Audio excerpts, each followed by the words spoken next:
Dan saudara, terkait dengan jumlah penduduk miskin di Indonesia yang melonjak signifikan menjadi 194,4 juta jiwa atau 68,91% dari total populasi Indonesia ini terjadi usai Bank Dunia mengubah metode penghitungan garis kemiskinan dari standar Purchasing Power Parities atau PPP 2017 ke PPP 2021.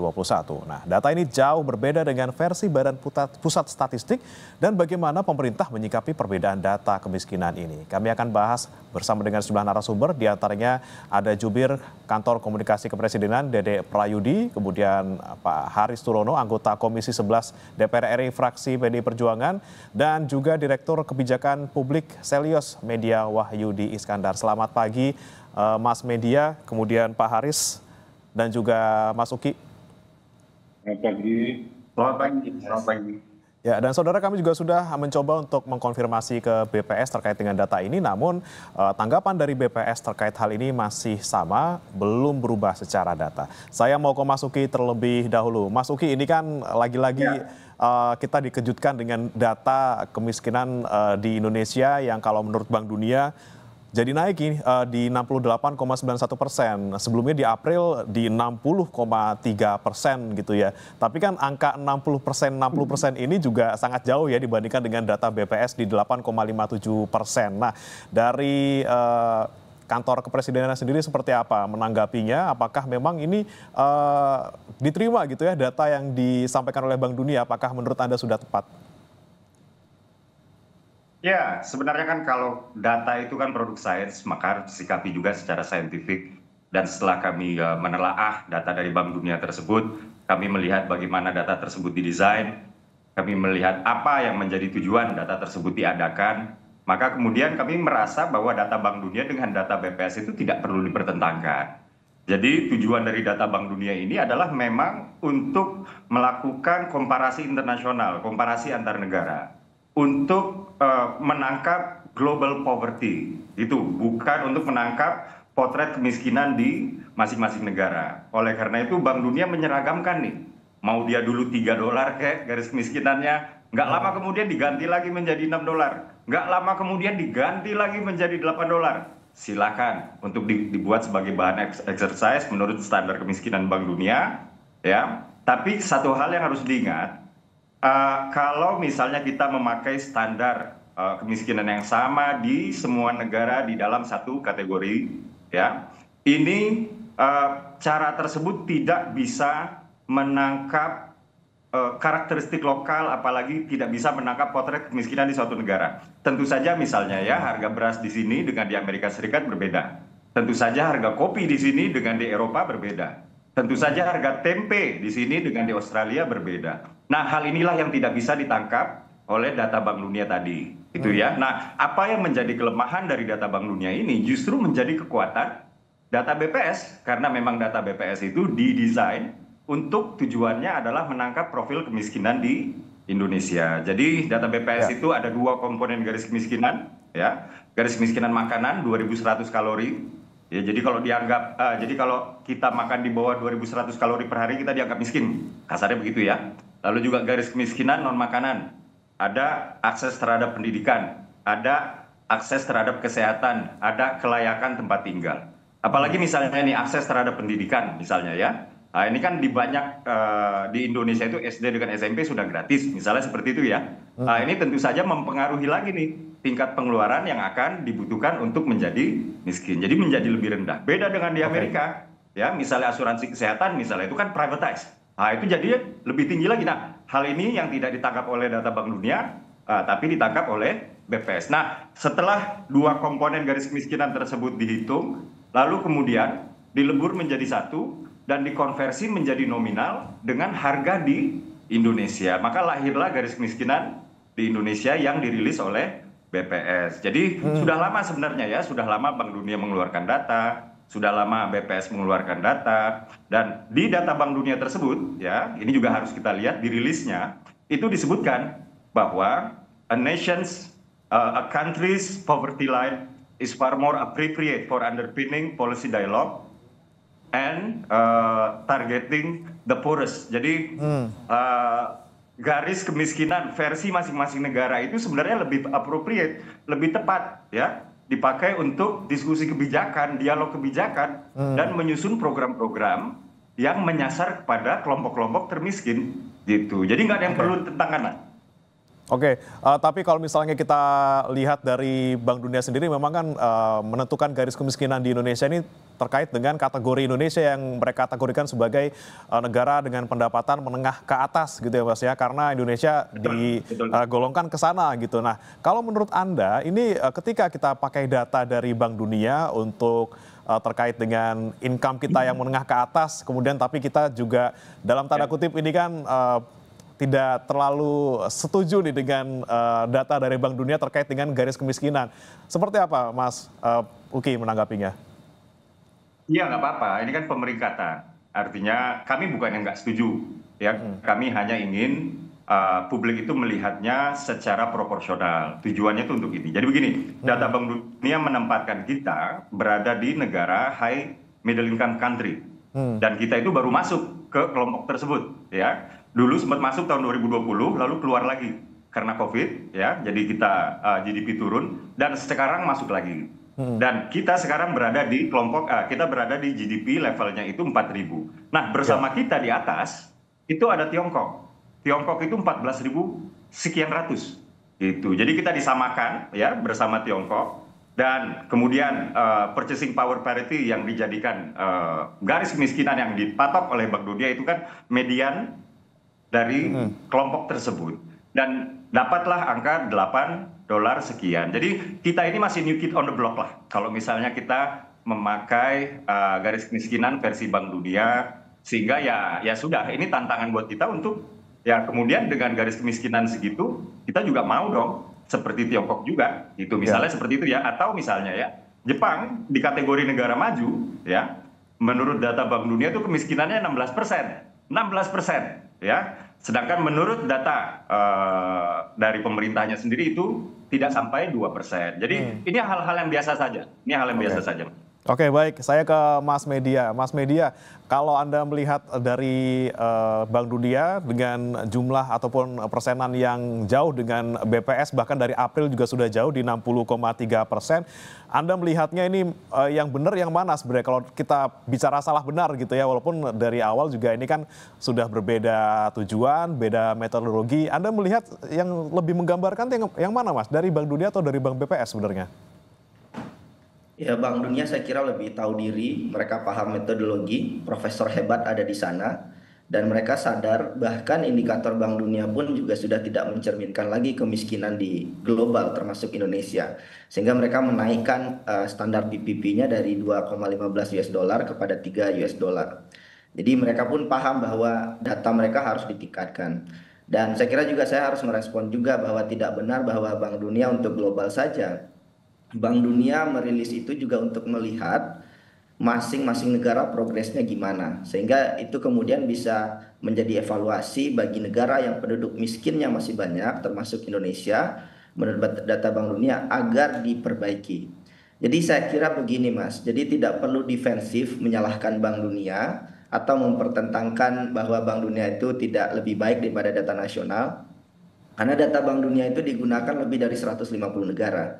Dan kemarin Prof. Arif Ansori Yusuf, Ketua Dewan Ekonomi Nasional di bidang ekonomi, itu mengatakan dengan jelas bahwa data BPS kita sudah usang dan kemudian harus diperbaiki. Jadi pemerintah sebetulnya sudah merespon lewat Prof. Ansori Yusuf untuk memperbaiki data BPS. Jadi saya kira Mas Uki perlu berdebat dulu nih dengan perwakilan pemerintah, Profesor Arif Ansori Yusuf, ahli kemiskinan. Dan beliau meyakini bahwa memang ini harus diperbaiki data BPS kita. Kenapa? Karena data BPS menggunakan estimasi dengan data tahun 1976. Itu sudah hampir 50 tahun yang lalu. Dan sejak saat itu metodologi kita relatif tidak berubah. Ada dua aspek yang perlu diperbaiki, garis kemiskinan kita juga perlu diperbaiki, dan satu lagi penentuan standar kemiskinan. Mungkin saya nggak bisa jelaskan satu persatu detailnya, saya bikin surat terbuka kepada BPS, bisa dibaca di publikasi Selios. Tetapi ada banyak hal yang keliru dan tidak lagi relevan bagaimana BPS menghitung kemiskinan hari ini. Saya kasih contoh, misalkan satu contoh saja, bahwa BPS mengukur berdasarkan pengeluaran, Dan itu hutang tidak masuk dalam pengeluaran. Jadi bisa jadi pengeluaran masyarakat tinggi, tapi pengeluarannya dibayar dengan hutang karena masyarakat terjebak kesulitan ekonomi, harus pinjol dan lain-lain. Dan mereka dianggap tidak miskin begitu. Itu hanya salah satu dari sekian banyak kekurangan metodologi data BPS. Dan kemarin perwakilan DEN ya sudah merespon itu dan akan memperbaiki data BPS. Jadi saya sangat mengapresiasi itu. Jadi kita tidak perlu defensif saya kira, karena negara yang defensif terhadap data kemiskinan yang mereka miliki itu cenderung manipulatif. Dan satu lagi juga saya ingin sampaikan juga bahwa data kemiskinan, politisasi data kemiskinan ini bukan salahnya pemerintah hari ini juga. Ini dosa antar generasi. Kita tahu beberapa tahun terakhir, bahkan sebelum Pak Prabowo, pemerintah, presiden menggoreng data kemiskinan, dianggap kemiskinan itu turun, kemudian itu dijadikan basis dasar kebijakan. Jadi ini yang saya kira perlu lebih open mind saja. Jadi nggak perlu defensif pemerintah, karena kalau kita balik lagi ke teori kemiskinan, bagaimana metodologi kemiskinan, saya kutip saja Pak Sumitro Joyohadikusumo, ayah dari Pak Prabowo, itu mendefinisikan kemiskinan itu dalam bentuk yang lebih kompleks, bukan dengan indikator tunggal. Jadi berbeda dengan pemaknaan kemiskinan BPS hari ini yang bersifat statis dan bergantung pada indikator tunggal atau pengeluaran begitu ya.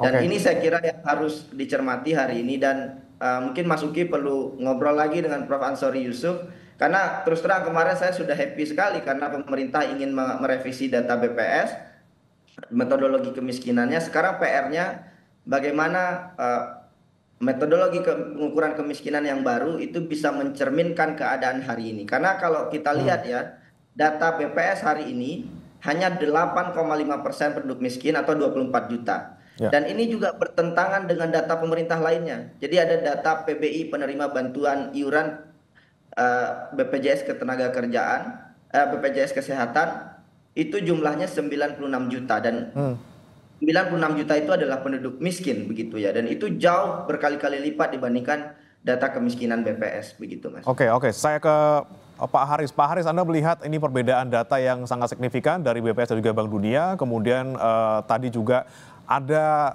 apa ya istilahnya perlu revisi mekanisme ataupun metodologi yang digunakan BPS untuk menangkap fenomena kemiskinan di Indonesia. Apa yang dari DPR bisa cermati? Ya, kalau kita lihat memang standar yang dipakai oleh BPS sangat rendah, 595.000 per kapita per bulan. Ini angka yang sangat rendah ya menurut saya. Sehingga saya sepakat ya dengan Pak Media bahwa ini harus ditinjau ulang. Menghitung standar kemiskinannya ini harus ditinjau ulang. Tidak bisa hanya dilihat dari bahwa seseorang memenuhi kebutuhan 2.100 kalori per hari. Ya. Tapi mengenai data dari Bank Dunia ini juga menarik nih. Kenapa sih angkanya jadi tinggi sekali? Karena tadi memang Bank Dunia kan mengelompokkan standar kemiskinan itu berdasarkan kelas-kelas negara. Dan Indonesia baru naik kelas. Seperti dikatakan oleh Pak Uki, naik kelas ke upper middle income trap. Kita di $4.580 per kapita income-nya, sementara standarnya adalah memang dari 4.500 ke 14.000. Kita di bagian upper yang paling rendah, sehingga memang angkanya menjadi sangat fantastis. 194 juta jiwa yang ada di garis kemiskinan. Memang tidak perlu dipertentangkan, tapi ini memberikan gambaran dan memicu pemerintah seharusnya untuk lebih meningkatkan satu kebijakan yang sasarannya adalah mengentaskan kemiskinan. Ini seharusnya nanti tercermin di dalam RAPBN 2026 yang akan mulai dibahas di DPR pada bulan mendatang. Oke, baik. Saya ke Mas Uki lagi. Mas Uki menanggapinya seperti apa?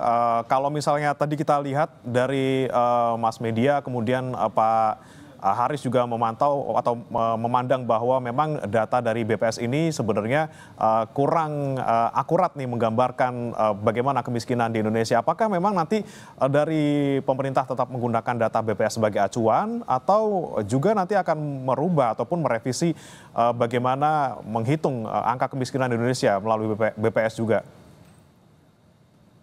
Ya, pertama-tama saya ingin mengoreksi dulu ya. Mungkin Mas Media kurang update ya bahwa garis kemiskinan yang kita pakai sekarang itu bukan semenjak tahun 70-an, Mas, tapi semenjak tahun 98. Ya, semenjak tahun 98, lalu kemudian belakangan ditambah lagi garis kemiskinan non makanan. Jadi nggak selawas itu juga, nggak selawas itu juga.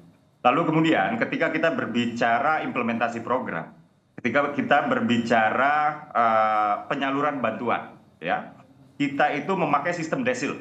Kita memakai sistem desil, artinya desil 1 itu sekian persen terbawah, desil 2 sekian persen di atasnya, desil 3 sekian persen di atasnya, sampai dengan desil 9. Jadi nggak bisa kita mengatakan bahwa oh ini 90 sekian juta penerima bantuan iuran untuk BPJS, maka mereka disebut miskin sesuai dengan standar BPS. Jadi standar BPS ini memang tujuannya adalah untuk mengukur juga ya, untuk mengukur misalnya sekarang kemiskinan sekian, lalu ada intervensi pemerintah, lalu kemudian setelah itu kita mendapatkan angka berapa. Nah, masuk kepada usulan-usulan untuk revisi ya, usulan-usulan untuk revisi. Tapi begini, sah-sah saja ya ketika Prof. Arief ya mengatakan bahwa kebutuhan makanan dan non makanan itu mestinya ditambah lagi komponen-komponennya, kurang lebih seperti itu ya. Tapi kan itu pun juga bukan menyeragamkan dengan angka-angka yang ada atau yang diotak-atik oleh World Bank lah, kurang lebih seperti itu. Dan pemerintah di sini tidak defensif, bahkan pemerintah sendiri mengatakan bahwa data-data dari Bank Dunia ini memang sudah beda tujuan, jadi tidak perlu dipertentangkan. Kalau kita terbiasa ya menghadapi data, tentu saja kita sama-sama tahu data dengan tujuan yang berbeda, maka desainnya berbeda ya. Kita bandingkan dengan sebelahnya yang juga sama-sama berbeda, tentu nggak bisa dipertentangkan. Demikian, Mas. Oke, nah ini yang menjadi pertanyaan, data ini kemudian sebenarnya ditujukan untuk siapa dan untuk apa? Saya ke Mas Media. Kalau Anda melihat dari World Bank sendiri kemudian mengeluarkan data garis kemiskinan dan juga persenan negara ini dikatakan miskin seperti apa, itu untuk apa tujuannya dan untuk siapa? Kemudian untuk BPS sendiri ini juga sebenarnya tujuannya apa dan untuk siapa? Kalau kita lihat pemerintah misalnya mengacu pada data BPS untuk bansos, ini apakah juga kita melihat kalau misalnya angkanya semakin kecil kemiskinan, otomatis juga bansos yang dikeluarkan juga tidak banyak gitu, Mas Media. Iya, sebenarnya agar lebih relevan argumen saya ngajar statistik dan S3 saya tentang kemiskinan, dan dari apa yang saya lewati berdiskusi selama ini bahkan termasuk dengan World Bank, itu sesederhana bahwa data yang baik itu adalah data yang apple to apple, comparable, bisa dibandingkan antara satu negara dengan negara yang lain. Itu kenapa banyak negara di dunia itu merujuk kepada data World Bank agar mereka tahu apakah progres kemiskinan di negara mereka itu lebih baik atau tidak lebih baik dibandingkan negara lain. Apakah boleh ada garis kemiskinan di level nasional? Tentu saja boleh. Dan saya juga sebetulnya juga dalam posisi itu bisa saling melengkapi satu sama lain. Tetapi yang tidak boleh adalah kemudian menutup mata dengan data World Bank, kemudian tetap defensif untuk mengatakan bahwa data BPS atau data garis kemiskinan nasional kita adalah yang lebih valid. Jadi negara lain itu sudah mulai terbuka soal cara mereka mendefinisikan kemiskinan. Jadi Uni Eropa misalkan tidak lagi bergantung pada indikator pengeluaran seperti yang digunakan BPS. Malaysia misalkan tahun 2019 itu menaikkan standar garis kemiskinan. Tujuannya apa? Agar mereka tahu berapa orang sebetulnya penduduk miskin di Indonesia. Nah, ini kan Indonesia tidak begitu ya. Dalam konteks kemiskinan, kita tahu hari ini hanya 24 juta orang miskin sesuai data BPS. Apa implikasinya? Implikasinya dana perlindungan sosial untuk masyarakat miskin akan tetap kecil. Dan perlinsos kita, persentase perlinsos kita terhadap GDP di Asia itu adalah salah satu yang terendah. Faktornya kenapa? Karena kita menganggap orang miskin kita terlalu sedikit. Padahal ada banyak sekali, kalau merujuk BPJS Kesehatan ya, 96 juta orang harus dibantu. Karena mereka termasuk kalau kategori miskin rentan. Itu ya, jadi saya sebetulnya dalam posisi ini adalah soal kemiskinan ini adalah ruang dari teknokrat. ruang dari teknokrat. Saya lebih paham, lebih percaya apabila teknokrat pemerintah yang berbicara soal metodologi kemiskinan ini. Makanya kemarin ketika Prof. Ansori Yusuf berbicara soal kemiskinan BPS perlu dirubah, saya terus terang memiliki harapan di sini bahwa ini akan ada perubahan. Dan kalau kita lihat data BPS ya, ini saya koreksi lagi Mas Uki, ini data 1976 yang digunakan, dan data itu yang kemudian digunakan untuk metodologi BPS yang dirilis tahun 1985. Dan kita menggunakan garis kemiskinan makanan, garis kemiskinan non makanan, dan kita tahu bahwa tahun 2024-2025 ya, pengeluaran masyarakat itu sudah berbeda dibandingkan pengeluaran 30, 40, 50 tahun yang lalu.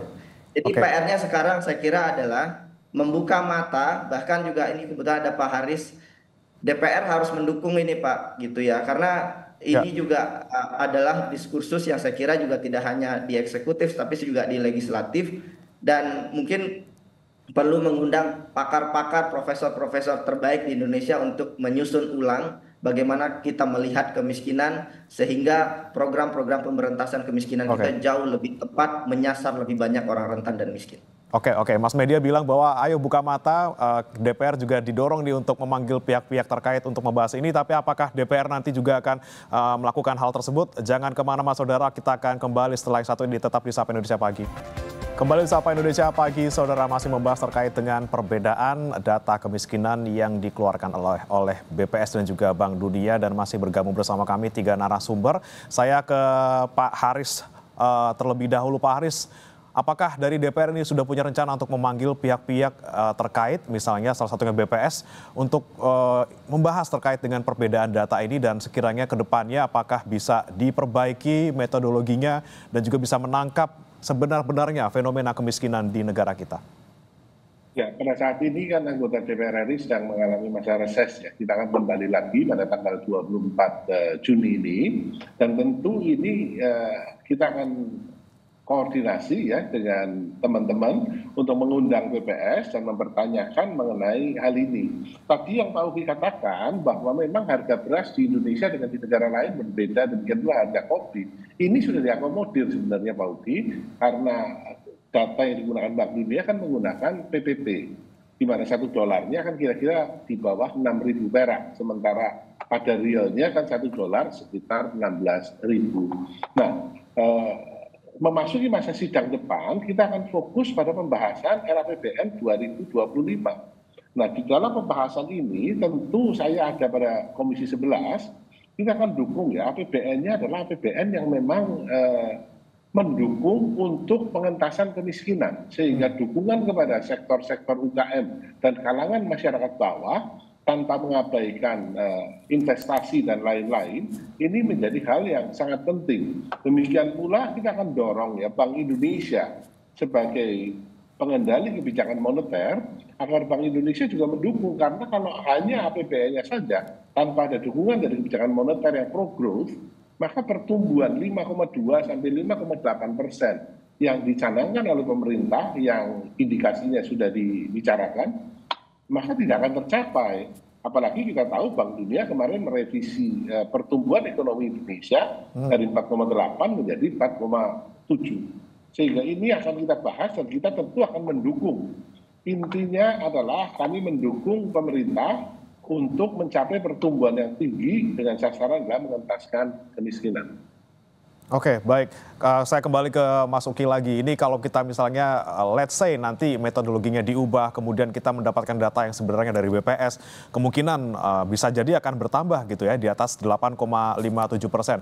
Ketika nanti misalnya memang ternyata angka kemiskinan kita lebih jauh daripada 8,57%, bagaimana kesiapan dari pemerintah misalnya untuk kemudian memberikan bantuan sosial? Apakah kita punya cukup berangkas gitu ya untuk bisa mengcover semuanya? Sementara sekarang kita juga untuk penyaluran terhadap 16,5 juta penerima manfaat ini juga masih terkendala validasi datanya nih, Mas Uki. Seperti apa?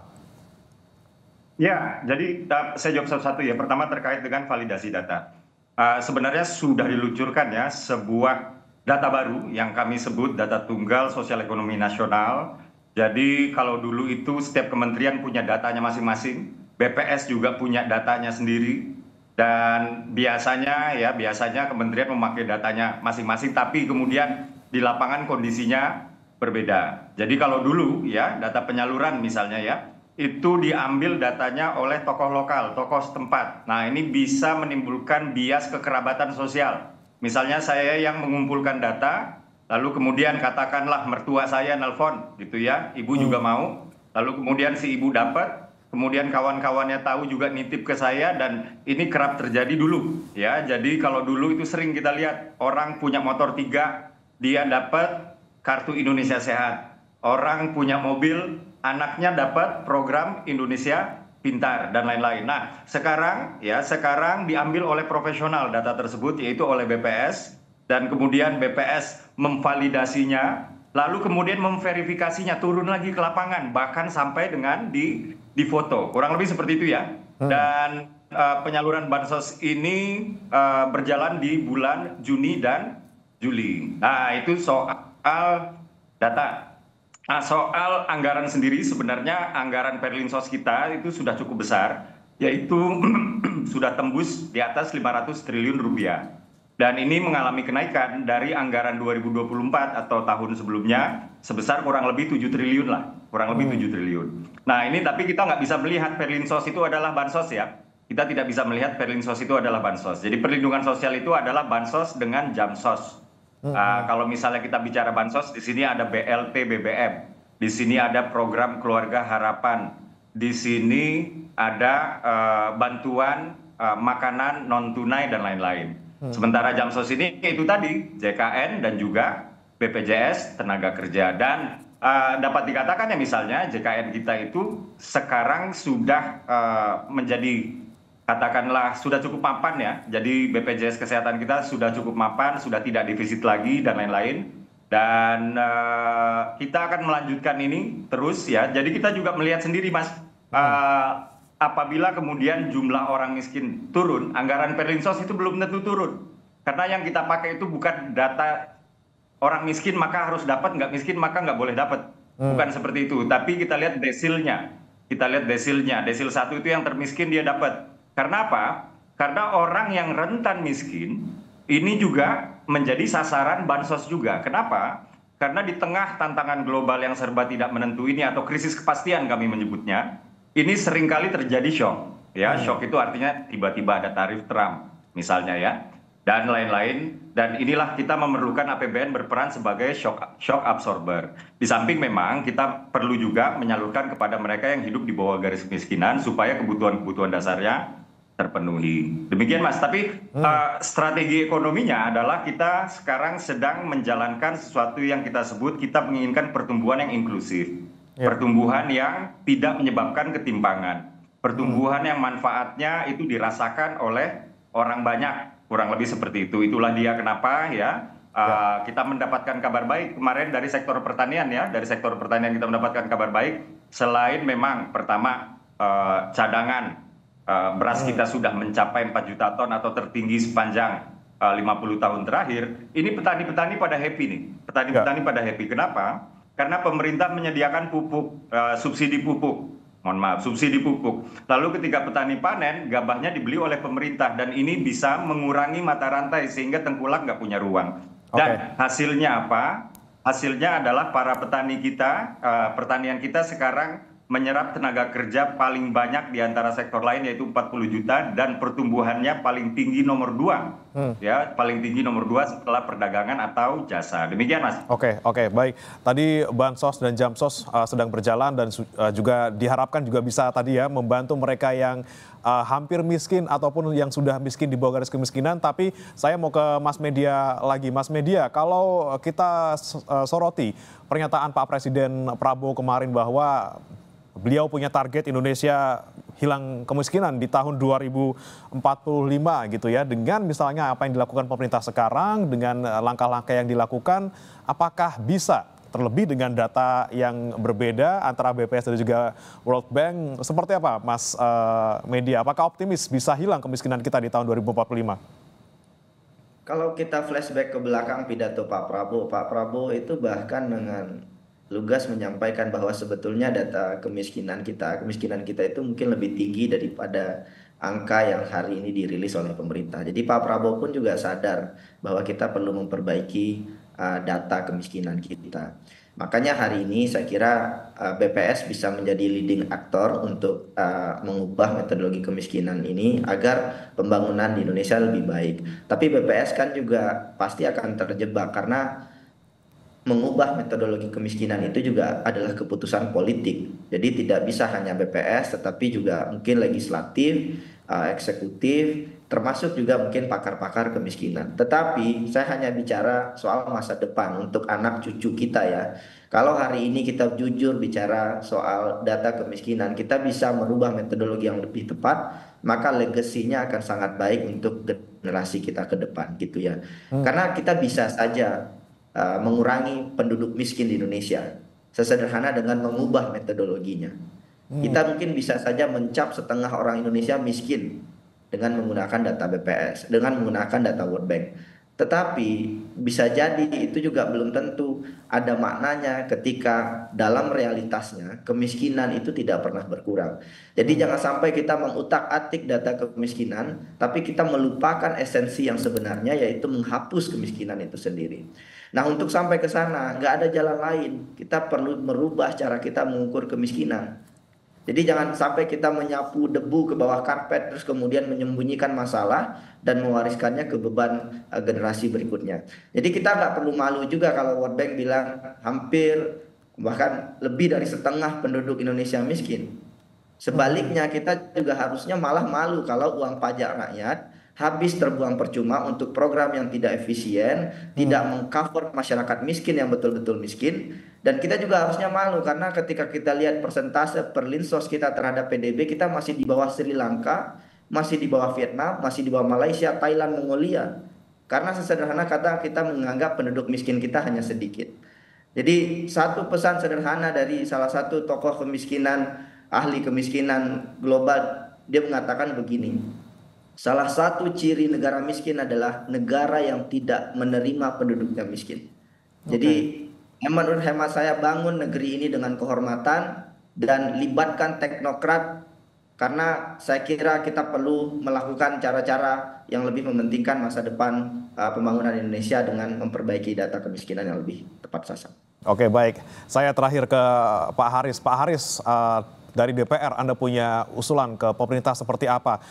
Menghadapi sekali lagi perbedaan data, kemudian juga sekarang penyaluran bansos yang masih terkendala dengan validasi data, kemudian juga banyak juga berseliweran, mungkin orang-orang yang seharusnya menerima tidak menerima, yang seharusnya tidak menerima justru menerima. Apa usulan dari Anda, Pak Haris? Ya, data memang selalu jadi masalah di Indonesia dari sejak zaman bahla ya, bahwa single data nasional sampai sekarang katanya sudah ada, tetapi kan tidak dipakai. Katakan seperti contoh data kemiskinan ini. Ya, data kemiskinan ini tadi ketika bicara soal BPJS Kesehatan nggak dipakai. Dan seterusnya, sehingga ini menjadi krusial ya. Menurut saya sepakat dengan apa yang dikatakan Mas Media, bahwa kita harus lebih jujur. Pemerintah harus lebih jujur, ya, bahwa ya, memang kemiskinan itu nyata dan ada. Angka cara ngukurnya yang perlu diperbaiki. Katakan 595.000 per bulan sudah tidak masuk akal. Sehingga kalau ada kejujuran dari pemerintah, ini akan mengakibatkan tentu kita bisa menyusun satu kebijakan yang jauh lebih baik untuk menangani orang-orang yang memang miskin. Oke, intinya kalau bisa disadarkan jangan denial gitu ya, tangkap fakta yang ada. Ketika kita bisa tangkap fakta yang ada dengan metodologi yang benar, tentunya kebijakan yang diambil pemerintah bisa lebih tepat sasaran dan juga bisa mengentaskan kemiskinan.